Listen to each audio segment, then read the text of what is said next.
Oui, effectivement, donc la campagne elle a commencé à dire vrai, hein. On est un an avant, c'est donc le 3 novembre de l'année prochaine que sera élu le prochain président américain. On verra si c'est à nouveau le même ou si c'est un autre ou une autre.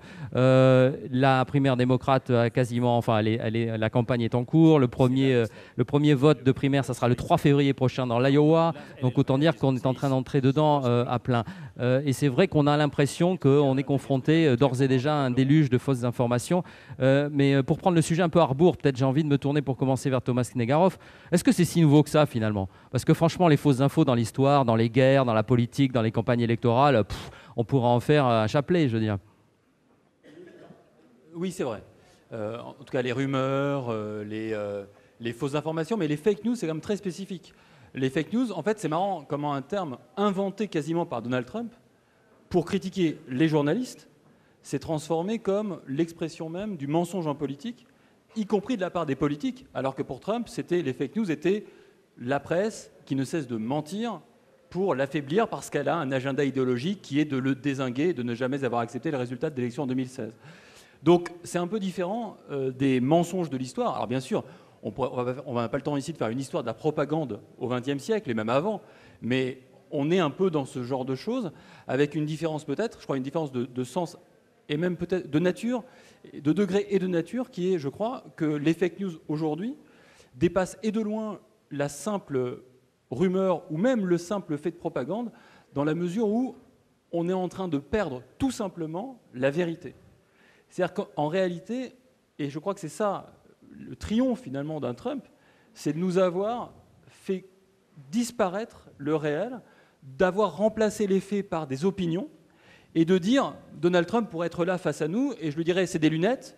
Il me dirait, non, c'est un téléphone portable. Je dirais, non, c'est des lunettes. Il me dirait, non, et à la fin, il me dirait, vous ne respectez pas mon opinion, parce que vous êtes un sale progressiste gauchiste de journaliste, alors que, donc respectez-moi, parce qu'en plus, vous allez à l'envers de vos valeurs, puisque vos valeurs sont celles de la tolérance et du respect de la parole et de l'opinion de l'autre, or vous ne la respectez vous-même pas. Et donc on se retrouve face à un piège, et donc les fake news nous mettent face à une complexité folle, qui est celle à la fois des journalistes de traiter l'information et à la fois du débat politique d'être nourri par, théoriquement, ce qui doit nourrir une démocratie, à savoir des faits avérés, recoupés, qui nous permettent de faire notre avis et ensuite de prendre des décisions. Donc on est sur un terrain très mouvant, des sables mouvants, et on le voit tous les jours. Il y a 5 minutes, Trump tweet, quand j'ai annoncé aux Turcs qu'ils pouvaient envahir le nord de la Turquie, hein, on oublie les Kurdes, les Anglais ont été hyper excités à l'idée, réponse du département des affaires étrangères anglais, nous ne savons pas de quoi il parle. Non, c'est comme dit Thomas, c'est ça, c'est très grave finalement, parce qu'on en arrive à douter, ou certaines personnes, le but étant de faire douter aux gens qu'il existe une réalité objective, alors que notre démocratie finalement dépend de l'idée d'une population informée qui peut décider par elle-même ce qu'elle veut. Donc c'est très très grave. Et juste pour donner un exemple, un sondage a été fait récemment, donc sans entrer dans les détails de l'Ukraine. Le fameux appel du 25 juillet entre Trump et Zelensky, c'était au début un lanceur d'alerte. On a depuis la transcription qui vient de la Maison-Blanche elle-même, où il est question à plusieurs reprises de Biden, sur lequel il cherchait à amener une pression sur Zelensky pour amener une enquête. Un sondage a montré que sur 10 votants républicains, il y en a 4 seulement qui sont convaincus que Trump a évoqué le nom de Biden sur l'appel. C'est-à-dire alors que c'est écrit noir sur blanc dans une transcription qui vient de la Maison-Blanche. Pas qu'il ait cherché à influer, mais juste qu'il ait dit son nom. Donc c'est pour dire qu'on est c'est allé tellement loin, on est dans un tel contexte que même ce qui sort, même ce qui est vrai, même ce qui est factuellement, on peut vérifier soi-même, et ben on finit par en douter. C'est ce que je crois la philosophe Hannah Arendt appelait la vérité des faits, hein. C'est ça. Et en fait, elle disparaît. C'est-à-dire que du point de vue de plein de gens, ça n'existe plus. Et c'est un enjeu majeur dans une démocratie. C'est bien de ça dont on parle. Oui, hein. Ouais, c'est ça. Et en 1970, avant même le scandale du Watergate, Richard Nixon est avec ses conseillers dans son bureau et il dit « On a un problème, tous les médias sont plutôt libéraux et ne cessent de dire du mal de moi. Il faut absolument qu'on ait notre propre chaîne de télévision, vous voyez ce que ça va devenir, notre propre média, parce qu'il faut une concurrence des narratifs. » Donc ça veut déjà dire qu'en 70, il y a quasiment 50 ans, Richard Nixon, dans le bureau ovale, il conceptualise l'idée qu'il y a une vérité, mais il y a surtout un récit des faits.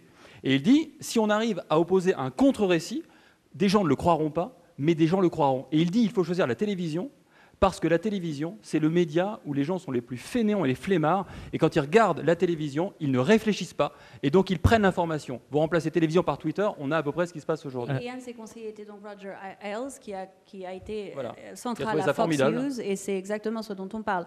Ce ne sont pas des médias de droite qui disent certaines choses et des médias de gauche qui disent certaines autres, même si c'est ce que voudrait faire croire Trump. Ce sont un média en particulier qui soutient finalement un narrative. C'est exactement ça qui est vous voulez parler de Fox News, je parle de Fox News, oui, voilà. qui n'est pas basé sur les faits. Mmh.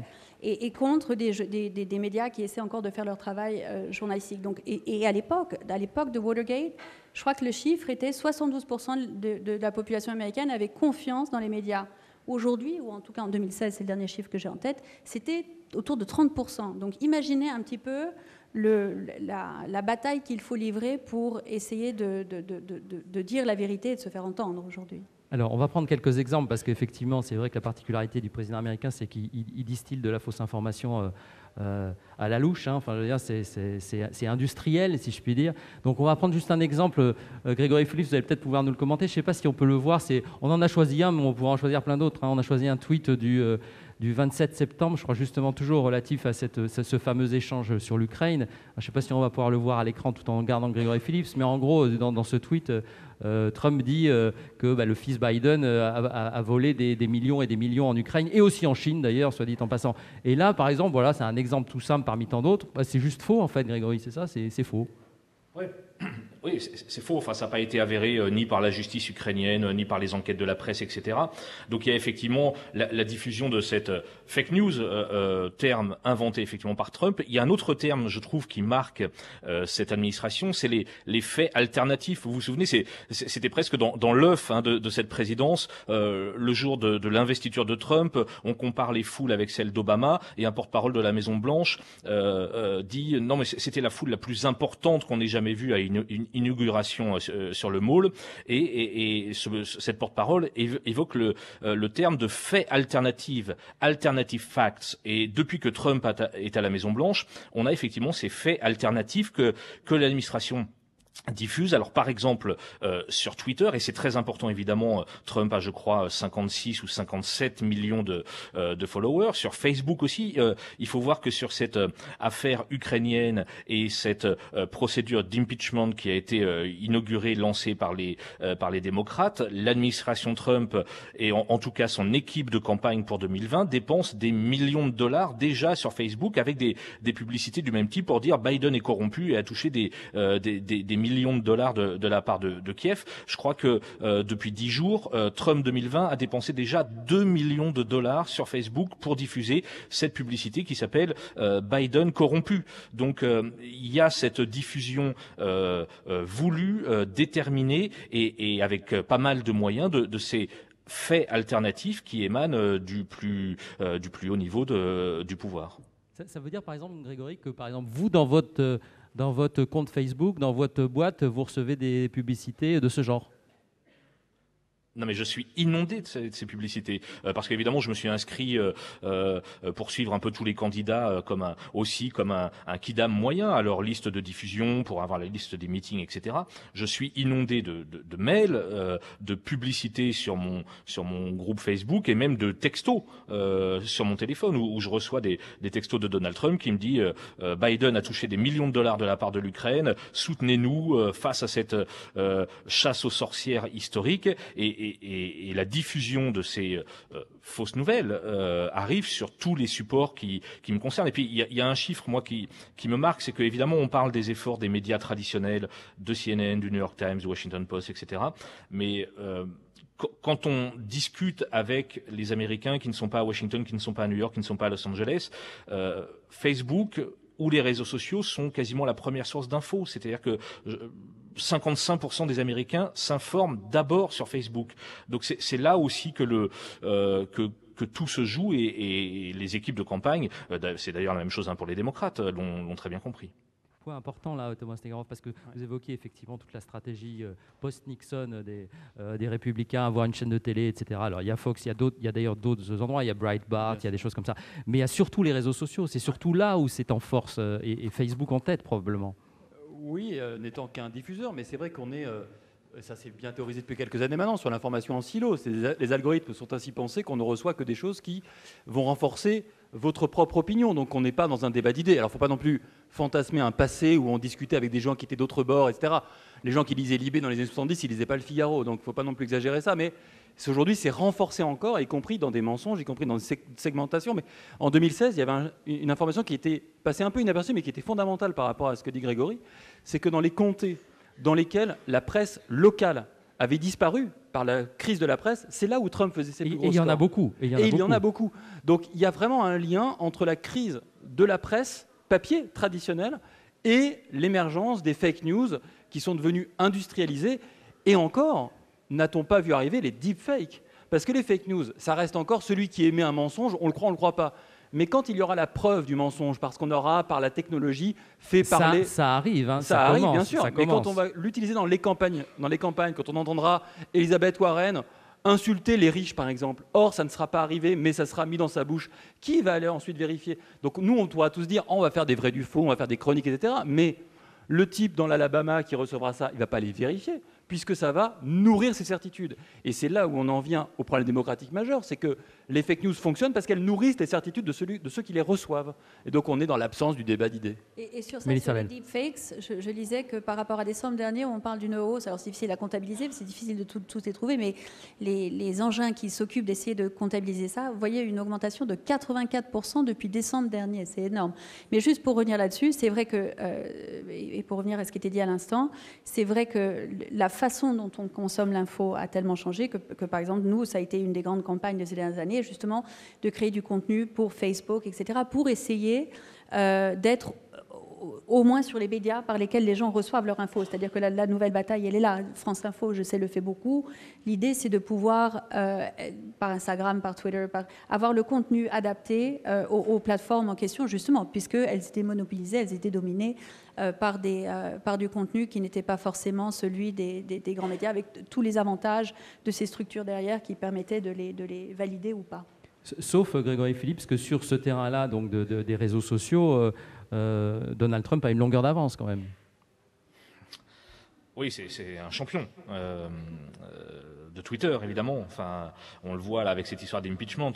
Je crois qu'il est à une moyenne de 200 tweets par semaine. Donc, il inonde, si vous voulez, le champ médiatique par ses messages. Et on a vu l'exemple hier sur le retrait américain de Syrie, où tout part. Alors, certes, d'abord d'un communiqué de la Maison-Blanche de 10 lignes qui annonce le retrait des Américains du nord de la Syrie. Puis, c'est suivi le lendemain matin, dès 6 heures du matin, par une salve de tweets de Donald Trump. Je crois qu'il y en a quasiment une dizaine qui dit voilà, on en a assez de ces guerres coûteuses et interminables. Donc tous les médias, évidemment, l'information diplomatique est très importante à ce moment-là. Donc, et je fais un peu ce mea culpa, mais évidemment, on démarre là-dessus parce qu'on a d'une part un communiqué officiel de la Maison-Blanche, d'autre part le 45e président des États-Unis qui écrit sur Twitter que les Américains vont se retirer de cette partie de territoire, pour qu'on comprenne par la suite que cette décision n'est pas validée par le Pentagone et qu'en fait c'est un retrait de 50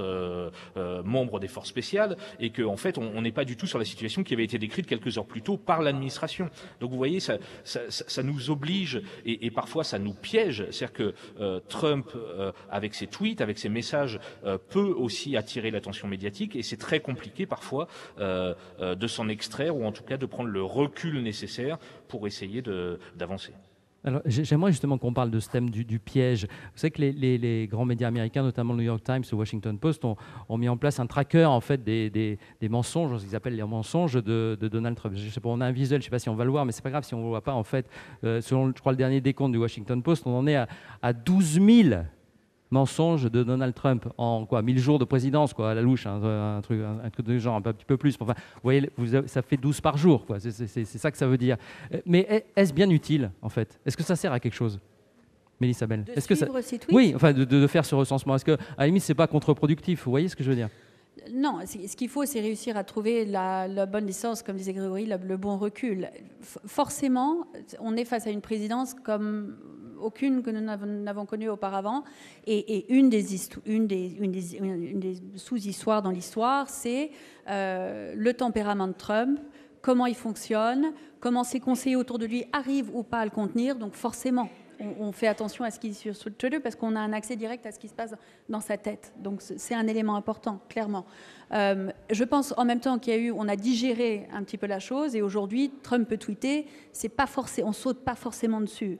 C'est surveillé, mais je pense que par rapport au départ, on sait maintenant qu'il y aura des tweets. Voilà, ça a été un petit peu digéré, mais bien entendu que ça fait partie du tout. Ça fait partie de où on en est. Et ce qu'on a vu aussi par rapport on parle de la campagne de 2020. Donald Trump est en campagne littéralement depuis le premier jour, puisque c'est le jour de son inauguration qu'il a déposé les papiers pour pouvoir se présenter en 2020. Cette feedback loop dont on parlait avec Fox, finalement, qui ne fait que s'intensifier. Ça a été décrit très bien par les journalistes qui le suivent au jour le jour. Il fait un rallye, les foules sont réceptives à telle ou à telle idée, on crie très fort, ça devient la priorité de sa politique pour les jours qui viennent, etc. Donc ça n'est pas que du flanc, ça n'est pas que du vent, c'est pas à côté de ce qui se passe à Washington, c'est central dans ce qui se passe à Washington. Donc bien sûr qu'il faut suivre. Thomas ? Oui, il y a un piège, je crois que tu as raison, il y a un piège, et je pense qu'on est encore dedans. On peut dire qu'on a fait un effort, etc. Le piège, quand même, c'est que Donald Trump a été élu par cela, parce qu'il a occupé la scène médiatique, par ses cirques, etc. La campagne d'Hillary Clinton, elle a été sous-traitée complètement par les médias, y compris par les médias qui ne voulaient jamais voir Trump, dont CNN, à la Maison-Blanche. Hillary Clinton n'a jamais pu dérouler son programme, jamais. Ça a été en permanence les petits mots, les blagues, les insultes, les surnoms qui étaient mis en avant. C'est pas forcément des mensonges d'ailleurs. Aujourd'hui, c'est les mensonges, mais peu importe. Trump, c'est une série télé, il faut qu'à chaque jour, il y ait un épisode différent. En ce moment, il est en train de perdre la main parce que l'épisode, c'est pas lui qui l'a écrit, c'est ses adversaires. C'est le lanceur d'alerte. Donc, il essaie de reprendre la main. Et donc, si aujourd'hui, comme Greg le rappelait, il met 20 tweets par jour, 50 tweets par jour, 100 tweets par jour, c'est pour reprendre la main et reprendre le fameux narratif. Parce que, bien sûr, nous, on est atterrés, on voit tous ces tweets passer. Mais il se dit que les gens qui le croient, ils sont renforcés là-dedans. Et donc, il y a une espèce de guerre, encore une fois, des narratifs. Mais le piège, il est là, et il a raison, Grégory, de le dire. On tombe dedans tout le temps quand on ne cesse de commenter ce qu'il fait. Mais peut-on faire autrement que de commenter ce que fait le président des États-Unis? Et c'est là où on est face à un truc abyssal dans lequel on n'arrive pas encore à trouver de solution. Est-ce qu'il n'y a pas une autre variante du piège de Grégory Phillips qui est le fait que les médias risquent d'apparaître en tout cas comme devenant militants, c'est-à-dire eux-mêmes participants de cette guerre délibérée entre la présidence et eux? Je trouve que c'est l'autre piège dans lequel nous, collectivement, sommes tombés. C'est que quand vous regardez les médias américains, il y a une polarisation extrême. Alors évidemment, on connaît Fox News avec ses éditorialistes le soir, Sean Hannity, etc., qui sont des porte-paroles de Donald Trump. Mais en face, je dis ça alors que Mélissa m'entend, vous avez par exemple CNN USA avec des éditos le soir aussi assez engagés, il faut le dire. MSNBC, Rachel Maddow fait un long éditorial qui dure 1 heure à peu près à l'heure d'Hannity qui est anti-Trump. Et on a parfois l'impression, en tant qu'observateur extérieur, que ces médias américains sont tombés un peu dans ce piège et que d'un côté, vous avez Fox et les médias conservateurs qui roulent clairement pour Trump et de l'autre, vous avez les médias traditionnels américains, je cite MSNBC ou CNN USA ou même parfois le New York Times qui tape tellement sur Trump, et il y a souvent des raisons de lui taper dessus parce que effectivement les coups de fil à l'Ukrainien, etc., mais qui lui tape tellement dessus que en fait il joue un peu le jeu de Trump et que vis-à-vis en tout cas de la base électorale trumpiste, c'est clair, ces médias sont fake news, corrupted et tout ce que vous voulez. Donc c'est compliqué, je pense, pour ces grands médias traditionnels de ne pas tomber dans de l'anti-Trump primaire. Et en tout cas, c'est parfois perçu comme ça par les supporters du président. Juste pour répondre à ce que dit Grégory, là-dessus, j'entends exactement ce que vous êtes en train de dire. Mais la réponse de Jeff Zucker à ça, et je pense c'est la bonne, le problème aujourd'hui, c'est qu'en étant pro-truth, on apparaît anti-Trump. Ça n'est rien d'autre. C'est que si on a l'impression de voir un certain militantisme de la part des présentateurs américains, des médias traditionnels qui font leur travail ou des éditoriaux dans le New York Times, Washington Post, c'est parce qu'aujourd'hui, c'est une espèce de guerre pour défendre la vérité contre tous les assauts qui lui sont faits. Je ne pense pas que ce soit anti-Trump. Je pense que c'est un besoin de faire de façon plus transparente, plus ouverte, plus militante peut-être, son travail de journaliste, de dire voilà, le président vient de parler, voilà ce qui était faux, voilà ce qui était vrai. Ça n'était juste pas nécessaire avant. Aujourd'hui, ça l'est. Je suis d'accord avec vous. Juste, c'est vraiment une anecdote très courte, mais le matin, vous savez, on a le compte-rendu de la conversation avec le président Zelensky, qui est donc publié, hein, le script de cette conversation entre Trump et Zelensky. Il se trouve que je regardais MSNBC, je zappe évidemment toute la journée, et donc les présentateurs, comme moi, découvrent ce document et le lisent en direct. Et c'est ponctué, il y a, je crois, 3 ou 4 spécialistes autour de la table par des gens qui font « waouh ». Waouh! C'est-à-dire qu'ils lisent le document et marquent leur étonnement, si vous voulez. Et je me mets à ce moment-là dans la place d'un supporter de Trump. C'est clairement, ok, il se régale de ce nouvel épisode et c'est ponctué de cris quasiment d'étonnement du contenu de ce rapport.